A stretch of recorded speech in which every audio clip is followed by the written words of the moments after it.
Wakisikia umeokoka,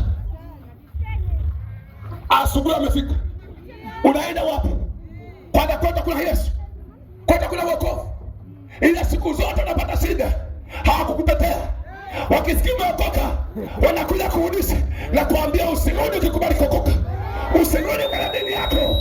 Wanadini hawapendi uokoke, wanadini hawapendi uokoke, wanadini wana wokovu wako. Wanadini yako haina wokovu, haikukufia msalabani. Huyo mwanadini wako, kiongozi wako wa dini, hakufa msalabani. Msalabani alikufa mmoja, anaitwa Yesu Kristo. Chukua maamuzi uokoke, chukua maamuzi umwamini, chukua maamuzi umwamini.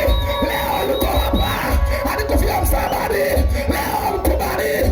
Ukimkubali leo, anakutoa kwenye hukumu, kwenye vifungo, anakuweka huru. Sababu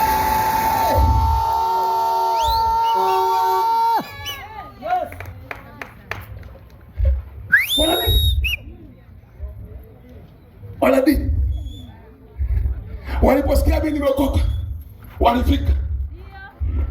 Kabla sijafika nyumbani kwa mke wangu, ambaye sasa tumefika nyumbani kwa mke wangu, mume wako ameokoka, ameondoka kwetu.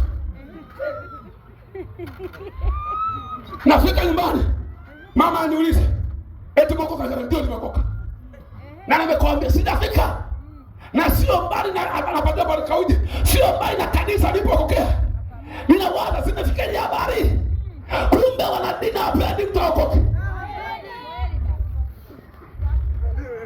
Lakini kila niliponitukia, ndipo niliposonga mbele kuingia nuruni zaidi. Niliendelea kukaa nuruni zaidi.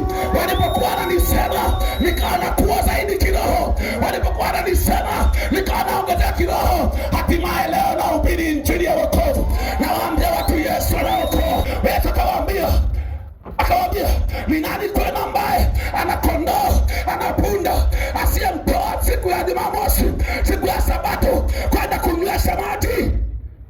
Na kama nyie mnafanya hivi, je, si zaidi sana huyu mwanamke aliye mwana wa Ibrahimu akafunguliwa siku kama hii, ambaye adui shetani amemfunga miaka 10?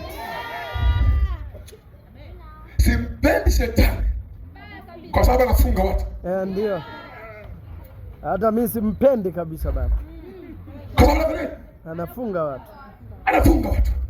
Nampenda Yesu kwa sababu anafungua watu. Amen. Anaingia kanisani nini? Na kifungo. Na kuambia usiingie kanisani na kifungo. Leo yuko mfunguaji hapa, anaita Yesu Kristo. Ukimwamini leo utapata neema. Ukimwamini leo unatoka hukumuni. Ukimwamini leo unawekwa huru. Ukimwamini leo unafunguliwa. Ukimwamini leo Yesu anafuta hukumu.